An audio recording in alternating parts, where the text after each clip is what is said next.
बिस्मिल्लाहिर्रहमानिर्रहीम। अस्सलाम वालेकुम नादरीन, आप यूट्यूब चैनल देख रहे हैं। मैं इमरान ख़ान हूँ। सबसे पहले जो है वो बड़ी ख़बर है, लेकिन इसका क्रेडिट जो है वो वसीम मलिक साहब और मरीम नवाज़ ख़ान साहिबा का है। ये दोनों जर्नलिस्ट हैं, कोर्ट को रिपोर्ट करते हैं और इनका ये क्रेडिट है कि इन्होंने एक बड़ी ख़बर निकाली है, क्योंकि इससे पहले किसी और सहाफ़ी ने इसको रिपोर्ट नहीं किया था। देखें, काजी फ़ायज़ ईसा साहब ने, पहले ख़बर सुन लें।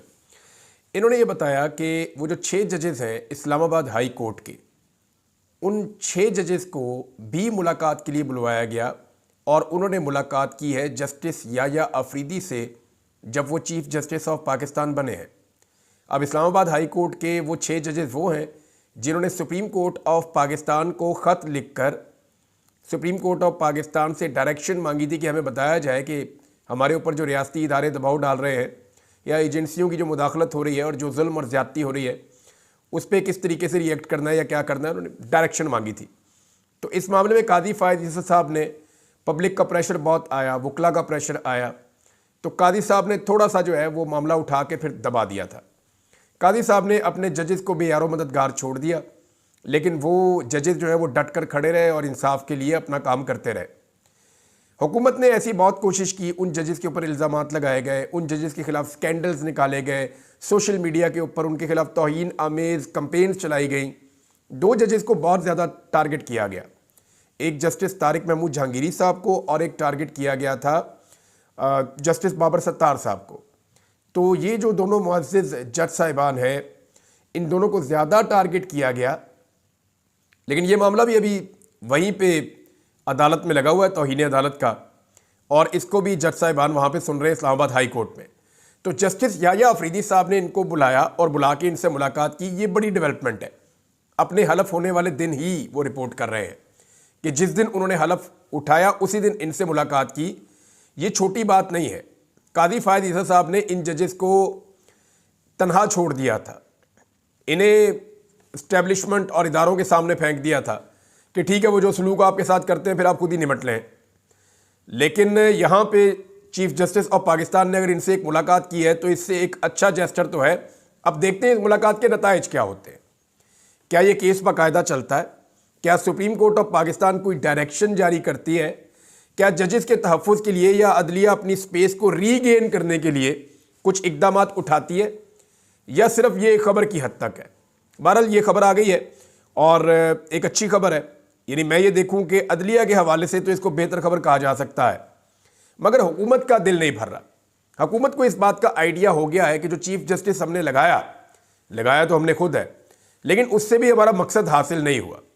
इस वक्त सुप्रीम कोर्ट ऑफ पाकिस्तान में हुकूमत या हुकूमत के हमायती जजेस अकलियत में है, और ये बातें हम पहले नहीं किया करते थे।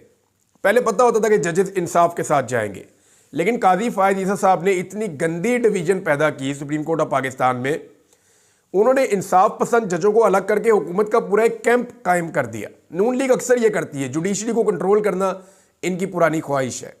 जावेद हाशमी साहब भी बता चुके हैं, शाहिद खान अब्बासी साहब से आप पूछ लें, जितने लोग PMLN के साथ काम करते रहे माजी में, ऑफ द रिकॉर्ड जो लोग अभी काम करते हैं उनसे भी आप पूछें तो वे कहेंगे कि अदलिया को कंट्रोल करना और मिलिट्री को कंट्रोल करना, ये मिलिट्री जो कंट्रोल हो ही सकती है क्योंकि वो तो इनके अंडर में काम करती है, लेकिन अदलिया तो आज़ाद होती है ना।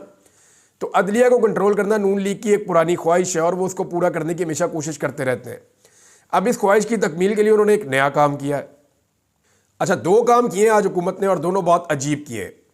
एक तो हुकूमत ने फैसला किया है कि जजेस की तादाद को बढ़ा दिया जाएगा। जजेस की तादाद को बढ़ाने के लिए जो कायमा कमेटी है सेनेट की, उसके अंदर बिल पेश किया गया और वहाँ पे जो बिल मंजूर किया गया है उसके मुताबिक अब जजेस की तादाद को बढ़ा के, पहले बताया जा रहा था कि 17 से 23 किया जाएगा, अब पता चल रहा है कि 17 से 25 कर दिया जाएगा। यानी 8 नए जजेस सुप्रीम कोर्ट ऑफ पाकिस्तान में मजीद इंडक्ट किए जाएंगे। तो इस तरह ये 25 हो जाएंगे। हुकूमत 6 से 8 पे क्यों आई, इसके पीछे भी एक कहानी है। हुकूमत को इस बात का आइडिया हो गया कि अगर 6 जजेस अपने हुकूमत ले भी आती है फिर भी हुकूमत अक्सरियत में नहीं आती, या हुकूमत की मर्जी वहाँ पे सुप्रीम कोर्ट ऑफ पाकिस्तान में पूरी नहीं होती। लिहाजा उन्होंने कुछ इस तरीके से मैनेज किया कि नीचे से कुछ जज ऐसे एलिवेट किए जाएं जो पहुँच जाएं सुप्रीम कोर्ट ऑफ पाकिस्तान में, जिसके बाद 8 जजेस पहुँचने की सूरत में हुकूमत की पोजीशन कुछ बेहतर हो जाए सुप्रीम कोर्ट में। लेकिन अब इतने सारे जज ऐसे लाएंगे कहाँ से? और अगर ये प्रोसीजर चलता है तो कानून के मुताबिक भी ये काम होता रहे तो इसको 1-2 साल लग जाएंगे। तो क्या हुकूमत के पास इतना वक्त है? मुमकिन है कि ये हुकूमत इस बिल को पास करे और ये फैसला कर दे कि सुप्रीम कोर्ट ऑफ पाकिस्तान में अब जजेस की तादाद 17 नहीं 25 हो जाएगी। फ़र्ज़ करें हुकूमत ये फैसला कर लेती है और ये जजेस अपॉइंट करती है आने वाली हुकूमत, यानी ये हुकूमत चली जाती है और आने वाली हुकूमत को ये मौका मिलता है और वो लाकर मज़ीद न्यूट्रल जजेस को अपॉइंट कर देती है, तो फिर सुप्रीम कोर्ट ऑफ पाकिस्तान लंबे अरसे तक के लिए एस्टेब्लिशमेंट और मौजूदा PDM हुकूमत के हाथ से निकल जाएगी। जजेस की तादाद जितनी ज़्यादा होगी उतनी ज़्यादा मुअस्सर होगी। ये बात तो अच्छी है, लेकिन अगर जजेस को मेरिट के ऊपर लाकर अपॉइंट किया जाए तो फिर तो बहुत अच्छी है। एक और काम हुकूमत ने किया आज के दिन में, बहुत ही भद्दा और बड़ा अजीब काम किया है। मुझे लगता है कि ये अदालत में चैलेंज हो जाएगा, लेकिन हुकूमत ने फैसला क्या किया है? हुकूमत ने सिक्योरिटी फोर्सेस को किसी भी फर्द को गिरफ्तार करने के इख्तियारात देने का फैसला कर लिया। जाओ जिसको मर्जी पकड़ लो। ये 25 करोड़ का मुल्क है। सिक्योरिटी फोर्सेस का दिल करे जैद बकर अलिफ बे पे ABCD XYZ, जिसको दिल करे सिक्योरिटी फोर्सेस के लोग जाएं और जाके गर्दन से गिरेबान से पकड़ के और उसको ले जाके बंद कर दें। ये इख्तियार दे दिया है हुकूमत ने सिक्योरिटी फोर्सेस को। तफसीलात के मुताबिक सिक्योरिटी थ्रेट से निपटने के लिए वफाकी हुकूमत का अहम फैसला सामने आया। हुकूमत ने सिक्योरिटी फोर्सेस को किसी भी फर्द को गिरफ्तार करने का इख्तियार दे दिया। नंबर 1 तो ये हो गया। नंबर 2, एक और काम भी किया हुकूमत ने। ना सिर्फ ये इख्तियार दे दिया, बल्कि वो ये कह रहे हैं कि मालूमात और वजूहात की बिना पर, जो सिर्फ उनको पता होनी चाहिए सिक्योरिटी फोर्सेस को, कहीं साबित करने की जरूरत नहीं है उनको, वो कहीं जवाबदेह नहीं होंगे। वो पहले कौन सा जवाब देते हैं? इधर पाकिस्तान के अंदर बंदा गायब कर दिया जाता है, इंतजार पंजूता साहब। आज भी उनका केस लगा हुआ था इस्लामाबाद हाई कोर्ट में, और वहां पे अटॉर्नी जनरल आए और उन्होंने कहा जी 24 घंटे के अंदर इंतजार पंजूता साहब वापस आ जाएंगे। आप अंदाजा कीजिए कि इंतजार पंजूता 24 घंटे में वापस आ जाएंगे, ये अटॉर्नी जनरल ऑफ पाकिस्तान को कैसे पता है?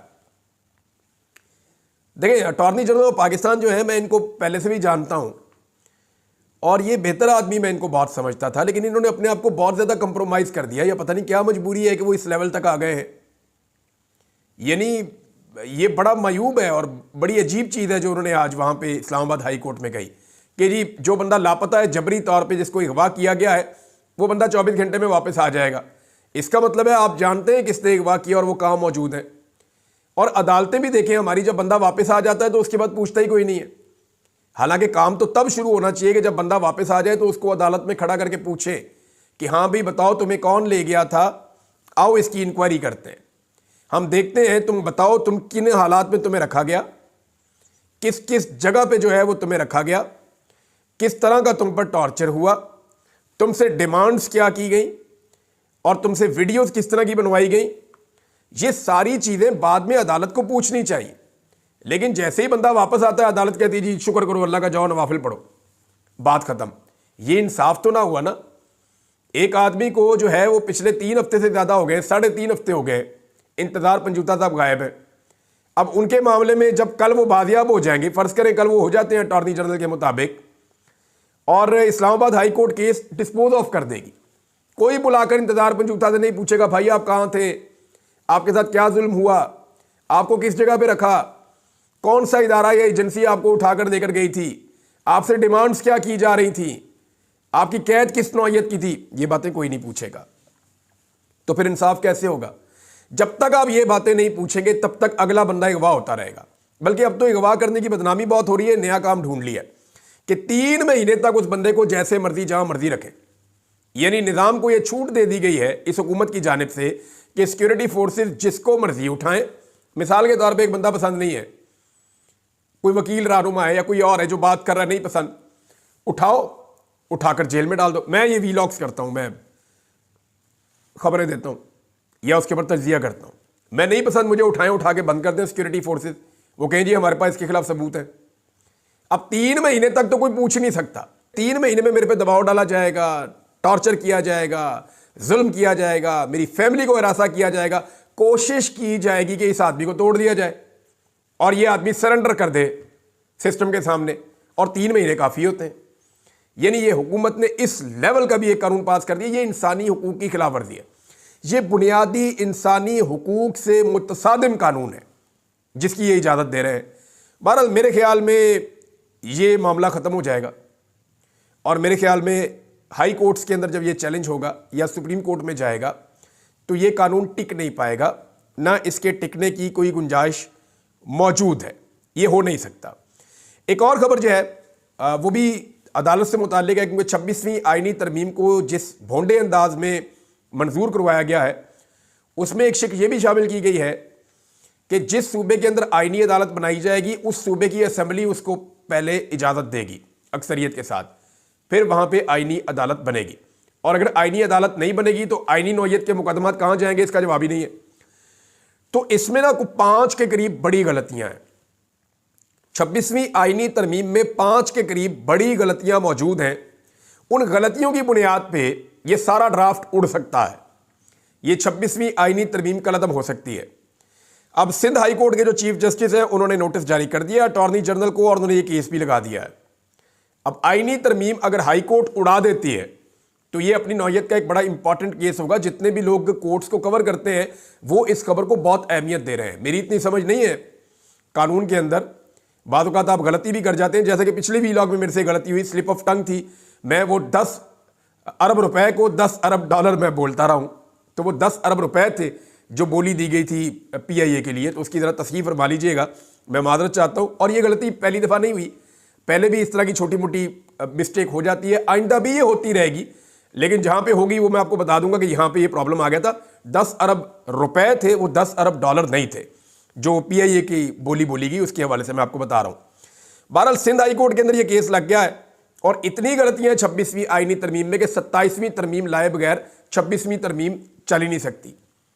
और अगर कहीं सुप्रीम कोर्ट ऑफ पाकिस्तान ने फुल कोर्ट का इजलास बुलाकर या फुल कोर्ट बुलवाकर उसके अंदर ये केस सुन लिया तो 26वीं आईनी तरमीम कलअदम हो जाएगी या उसका एक बड़ा हिस्सा तो फौरी तौर पे उड़ जाएगा। अब एक चीज और है नाज़रीन जो मुझे आपके साथ शेयर करनी है। ब्लूमबर्ग की एक रिपोर्ट आई है और वो रिपोर्ट ये कह रही है कि इस वक्त पाकिस्तान का जो टॉप का टैलेंट है वो पाकिस्तान को छोड़कर जा रहा है। और ना सिर्फ पाकिस्तान का टॉप का टैलेंट पाकिस्तान को छोड़कर जा रहा है, बल्कि पाकिस्तान की तारीख में इतनी तेजी से कभी छोड़कर नहीं गया जितनी तेजी से अब टैलेंटेड लोग पाकिस्तान को छोड़कर जा रहे हैं। डॉक्टर्स पाकिस्तान से बाहर जाना चाह रहे हैं, इंजीनियर्स पाकिस्तान से बाहर जा रहे हैं, जितने भी माहिरीन हैं वो पाकिस्तान से बाहर जा रहे हैं, IT एक्सपर्ट्स हैं पाकिस्तान से बाहर जा रहे हैं, फनकार पाकिस्तान को छोड़कर जाना चाहते हैं। यानी हर वो शख्स जिसके अंदर टैलेंट मौजूद है और जो इस मुल्क को छोड़ने की सलाहियत रखता है वो फौरी तौर पे इस मुल्क को छोड़ना चाह रहा है। इसकी वजह क्या है? मुल्क के अंदर एक बेयकीनी की सूरत हाल है। लोगों को रियासत के ऊपर एतमाद खत्म हो गया है। लोगों को लगता है कि रियासत हमारे साथ ज्यादती कर रही है। हम वोट डालते हैं जैद को, रियासत ला के बिठा देती है बकर को। यानी हमने यहां पे वोट डाला, रियासत ने यहां पे गिन लिया। तो रियासत की ज्यादती के बाद जो है वो कॉन्फिडेंस लोगों का लूज हुआ है। और ये जिस तरह से 26वीं आईनी तरमीम पास करवाई गई, फायदा तो उसका कुछ हुआ नहीं। हो सकता है ये आईनी तरमीम उड़ जाए, हाई कोर्ट से नहीं उड़ेगी तो सुप्रीम कोर्ट से उड़ जाएगी, और अगर रहेगी भी तो इसका फायदा कोई नहीं है। इसमें इतनी सारी गलतियां हैं, लकूनाज हैं। अब ये जो आईनी तरमीम है, इसके जिस तरह से इसको पास करवाया गया है, जो इसके ऑप्टिक्स बने हैं, जो लोगों तक चीजें गई हैं कि भाई MNAs महफूज नहीं है जिन्हें हम बहुत ताकतवर समझते हैं, सेनेटर्स महफूज नहीं है जो टोटल पाकिस्तान में 97 है और बड़े तगड़े लोग होते हैं। भाई जिस मुल्क में ये लोग महफूज नहीं है, हमारी क्या औकात है, निकलो यहां से। तो लोग पाकिस्तान छोड़ छोड़कर जा रहे हैं और ये पाकिस्तान की तारीख में सबसे ज्यादा लोग अब पाकिस्तान को छोड़कर जा रहे हैं। इससे पहले कभी पाकिस्तानी ऐसे पाकिस्तान को छोड़कर नहीं गए।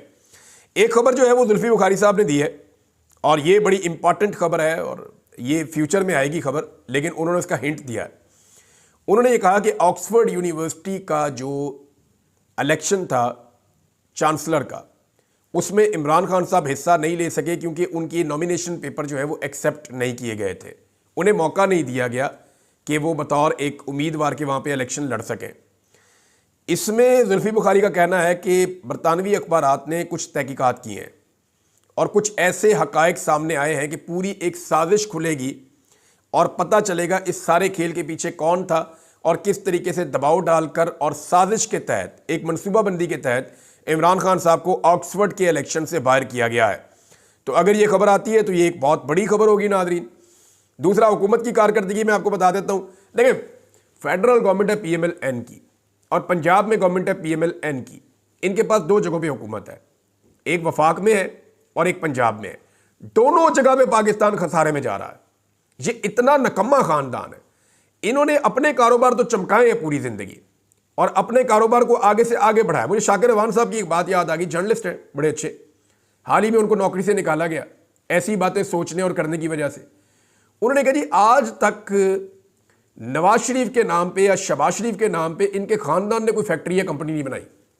इन्होंने मिलें लगाई, इन्होंने लोहे का कारोबार किया, इन्होंने पोल्ट्री का कारोबार किया, इन्होंने शुगर का कारोबार किया, इन्होंने कपड़े का कारोबार किया, इन्होंने केमिकल का इन्होंने दुनिया का हर कारोबार किया। लेकिन किसी कारोबार के अंदर शहबाज शरीफ या नवाज शरीफ का नाम नहीं इस्तेमाल किया इन्होंने और इनका कारोबार चमकता भी रहा। लेकिन पाकिस्तान के अंदर जब भी कोई मनसूबा लगता है उठा के अपने नाम पे लगा देते हैं। नवाज शरीफ अस्पताल, Nawaz Sharif ground, Nawaz Sharif park, Nawaz Sharif cricket, Nawaz Sharif school, Nawaz Sharif फलान। आप अंदाजा करें कि खवातीन के अस्पतालों के बाहर भी जो है वो नवाज शरीफ और लैट्रीनों के ऊपर उन्होंने अपनी तस्वीरें लगाई हैं। इस नौयत के ये लोग हैं, अपने कारोबार में अपना नाम इस्तेमाल नहीं करते। शायद इन्हें लगता होगा कि हमारी मनूसत पड़ जाएगी, लेकिन इस मुल्क के हर काम के अंदर जहां सरकारी सरमाया लगता है वहां ये अपना नाम इस्तेमाल करते हैं।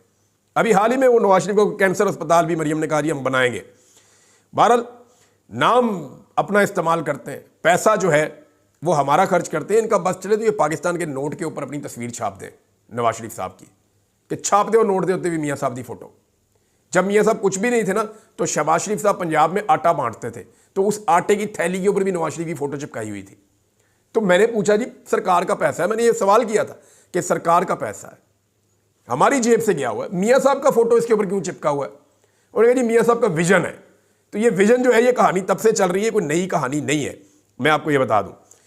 तो FBR में जो 4 माह के अंदर खसारा है, जो शॉर्टफॉल है, रेवेन्यू कलेक्शन करना है ना इन्होंने, IMF की डील मुकम्मल करनी है, तो IMF ने जो इनको टारगेट दिया हुआ है या इन्होंने खुद जो टारगेट सेट किया हुआ है, अभी ये उससे 188 अरब 80 करोड़ का शॉर्टफॉल का सामना कर रहे हैं। ये पहले 4 महीनों की कहानी है। 188 अरब और 80 करोड़ का शॉर्टफॉल ये उसका सामना कर रहे हैं।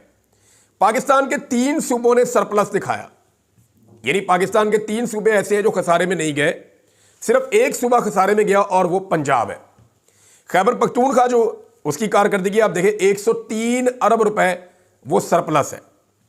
इसी तरह जो सिंध है वो 131 अरब, बलूचिस्तान 85 अरब का सरप्लस है और पंजाब जो है वो 160 अरब का खसारा शो कर रहा है पंजाब का बजट। अब आप अंदाजा कर लीजिए कि ये कितना नालायक नकम्मा खानदान है जिसको इस मुल्क में लाके इक़्तिदार में दोबारा बिठा दिया गया है।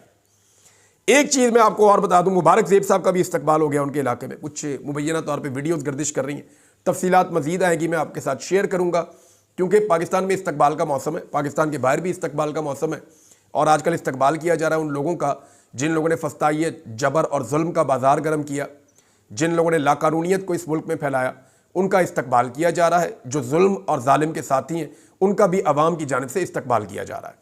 तो ये देखते हैं कि क्या है, नेक्स्ट वीलॉग में आपके साथ शेयर करूंगा। अब तक के लिए इतना ही, अपना ख्याल रखिएगा, अपने इस चैनल का भी। अल्लाह हाफिज़।